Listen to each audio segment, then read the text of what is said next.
I was paid a healthy bounty for Ringo and Curly Bill, and realized there was real money to be made. That's why I went after Henry Plummer.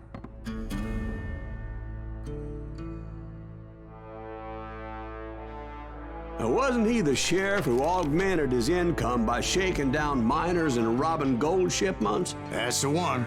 Oh yeah, I remember him. He ran that gang of thieving outlaws called the Innocents.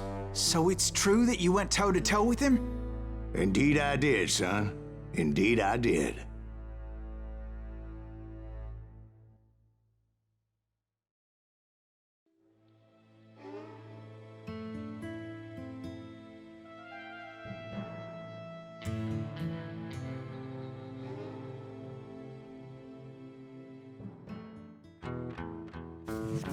I knew I needed resources if I was going to track down Roscoe Bob Bryant, and hunting Plummer looked like a good way to get rich quick. As the local vigilantes exposed him as the leader of the bandits, and put a generous price on his head. Plummer rallied his gang to plunder one last gold mine before making their escape, and that's where I thought I'd find him.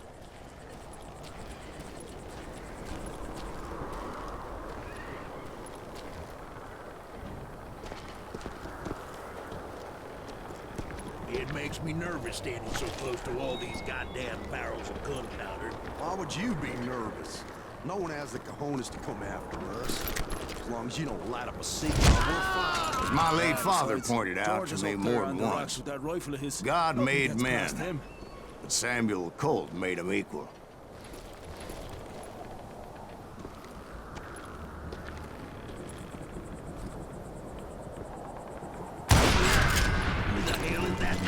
Don't let him get a shot up!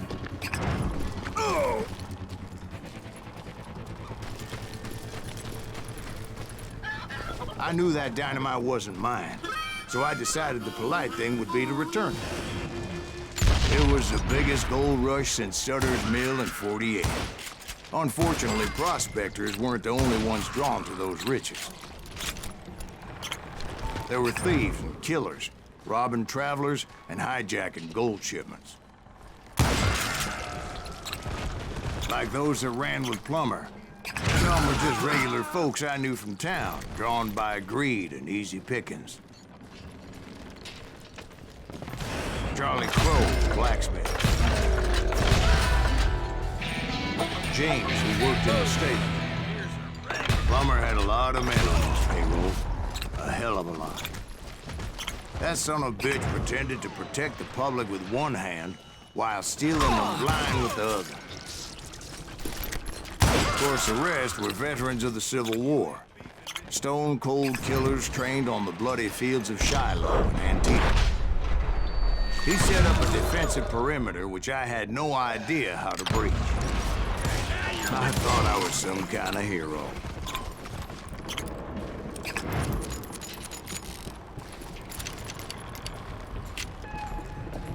I finally made it past and headed on to meet my destiny. But first, I had something I needed to figure out.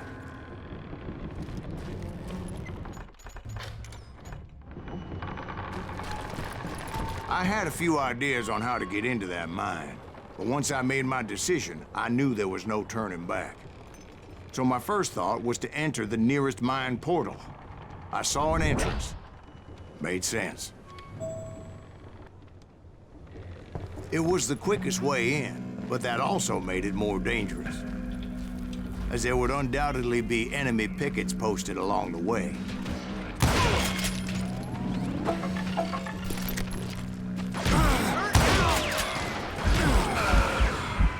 Besides, once you enter a mine like that, it's easy to get all turned around. And that confusing maze of corridors wouldn't even be the worst of it. Some of those shafts could be as deep as hell.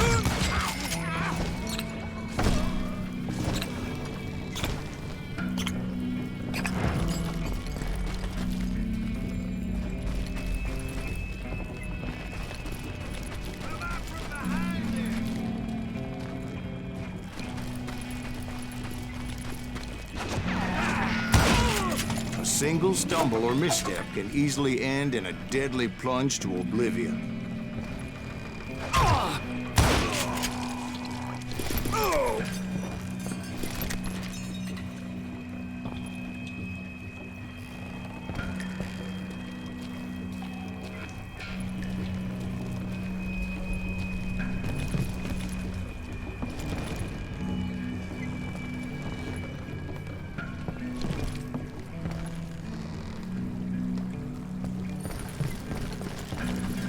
Quick reflexes often make up for a lack of common sense. Luckily, I was never one to be easily bushwhacked.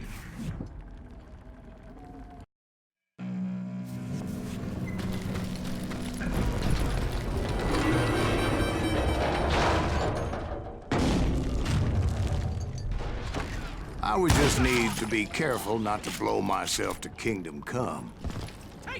With all that gunpowder and dynamite everywhere, a body has to know what to shoot. All it takes is one tiny spark, and boom.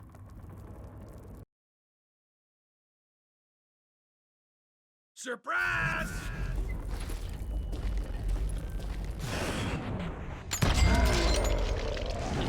God damn you! One wrong bullet could have turned that mine into a dad-blasted tube.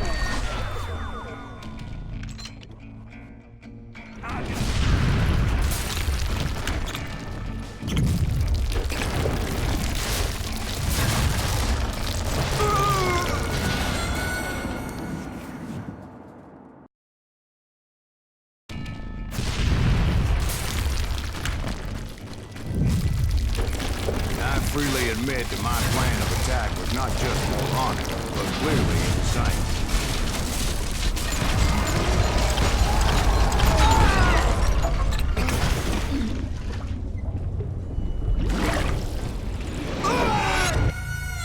It's a good thing that I abandoned that ridiculous plan before I even tried it.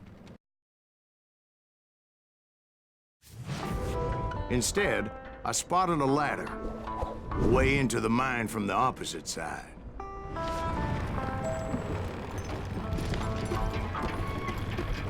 It was a long way around, but that approach seemed more sensible at the time. Of course, being I had a problem with heights, that scaffolding scared the bejesus out of me. Climbing down that ladder required some caution, because even though I had a younger man's reflexes, no man can dodge a damn bullet while climbing down a rickety ladder. I needed to make a leap of faith, which ain't easy when you're suspended between heaven and hell. I was determined not to give up, however. That Sheriff Plummer seemed quite the despicable character. When the vigilantes discovered what the sheriff was up to, people were outraged. That 10,000 they put on his head would go a long way to helping me find old Bob. And I had made it my mission to settle that score come hell or high water.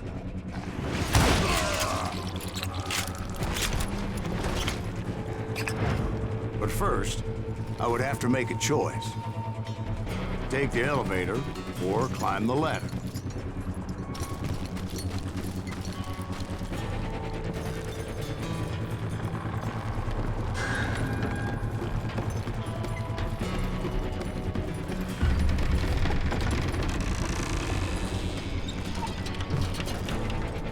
I wanted to use the element of surprise.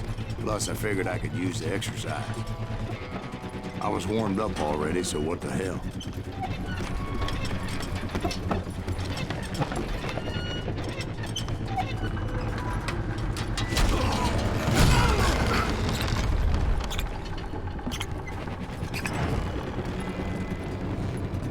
Plummer was a mad dog killer, and the people of Nevada City deserved better.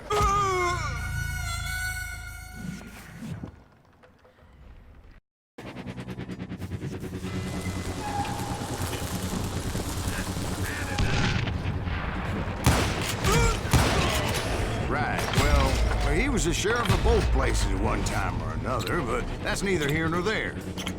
You're done.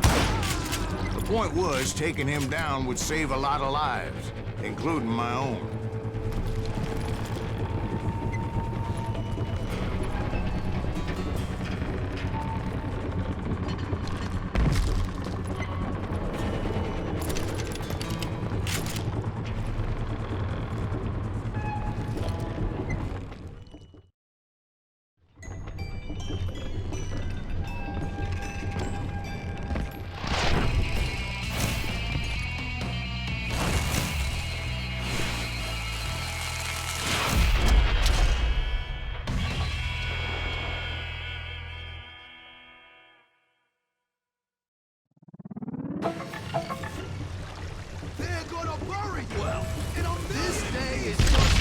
worse and worse for you.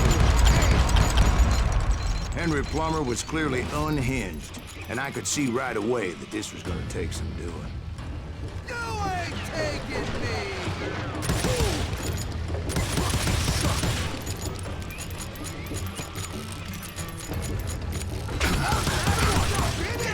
I need some help here! Come on, boys! Take this cocksucker out!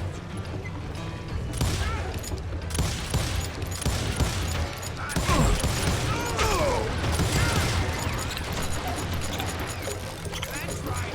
Good! Come on! Kill him!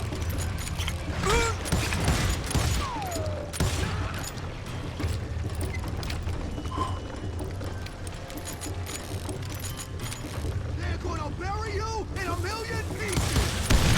Don't my ass! I'm going all medieval on your ass!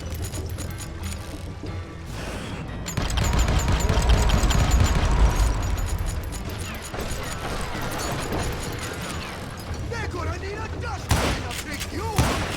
No blood money for you today! You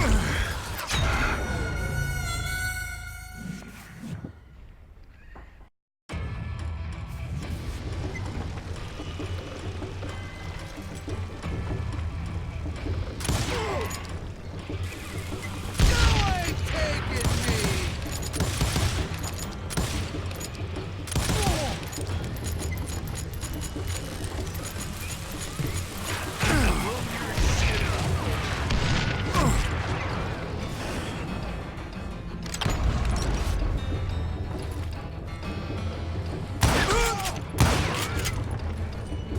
I can shoot too!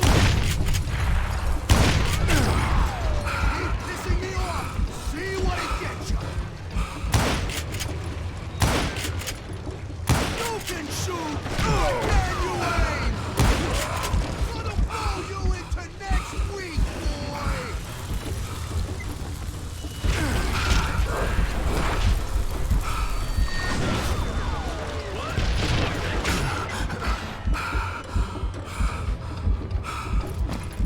I'm putting you down! Still got a lot of good men!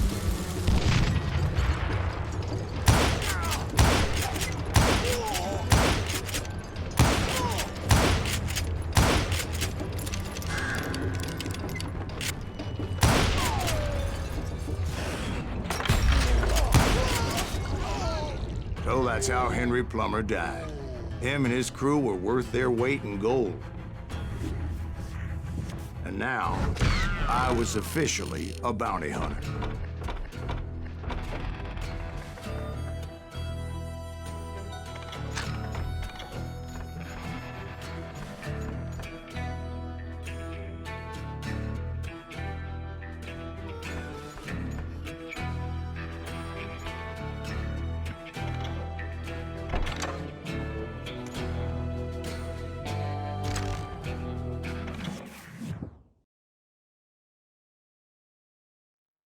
So, did you finally go after that Bob feller?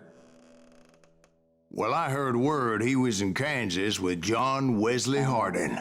So that's where I went. Where in Kansas? Abilene. Why do you ask, Ben? No reason. Was Hardin as fast as Ringo? Ringo was fast, but John Wesley was as fast as the devil himself.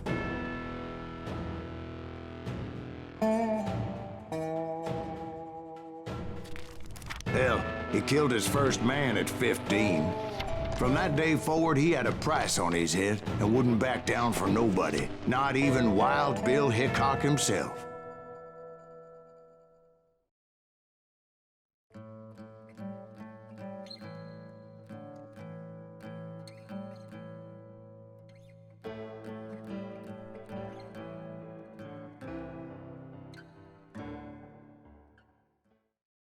I dodged death many a time, and that night in Abilene was no different.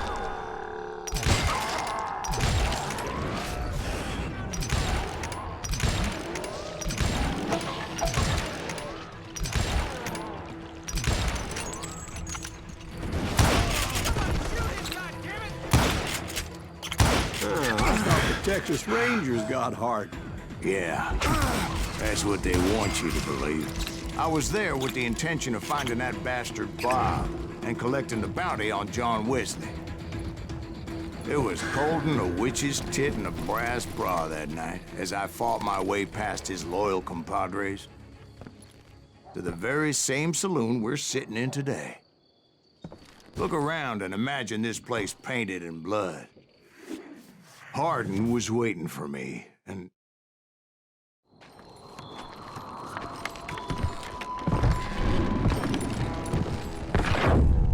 Wait, I'm jumping the gun here.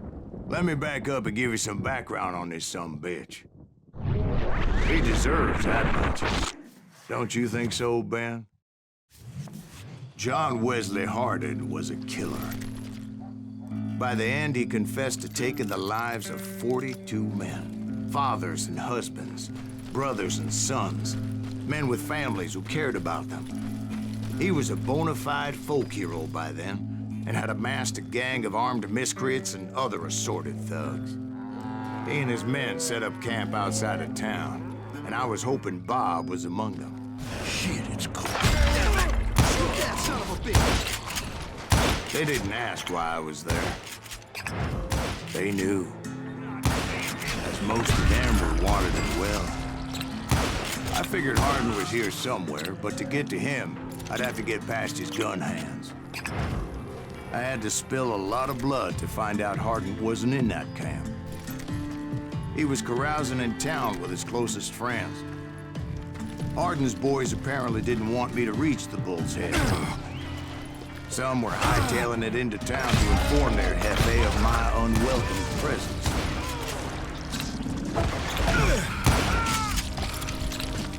Tell Harden someone's coming for him.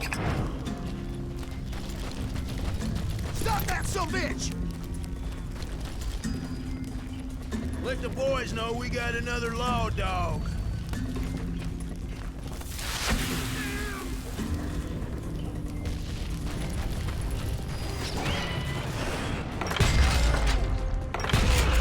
I wondered if Bob was among them.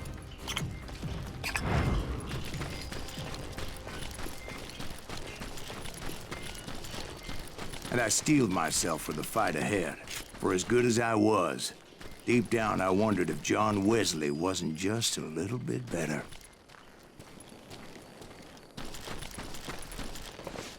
Before I could test my mettle against Harden, however, I would first need to dispatch his cadre of hired killers. Most of these degenerates were beyond redemption, but John Wesley might have been a different story.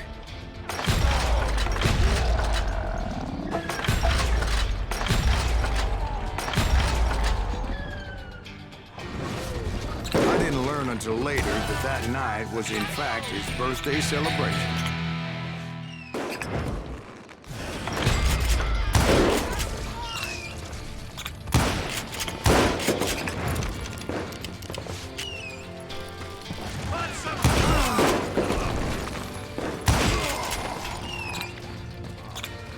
I think I already mentioned that I found Harden in this very saloon. Suffice it to say, nobody there was happy to see me. In fact, I felt a certain hostility.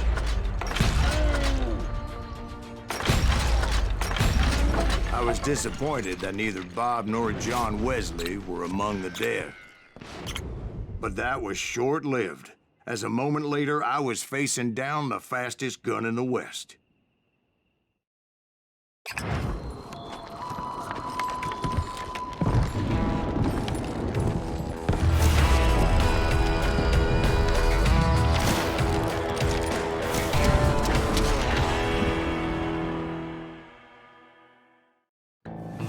I felt a bolt of adrenaline, or maybe that was fear. He was well known for his tricks, and I knew I'd need my own if I was ever to defeat him.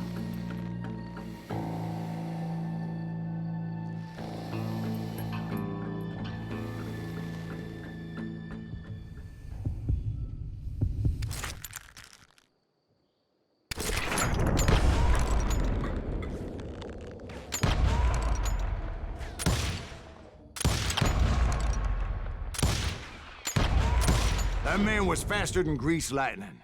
But being inebriated as he was, he didn't count his shots. And now, he was at my mercy. So he didn't die? No, I sent him to prison.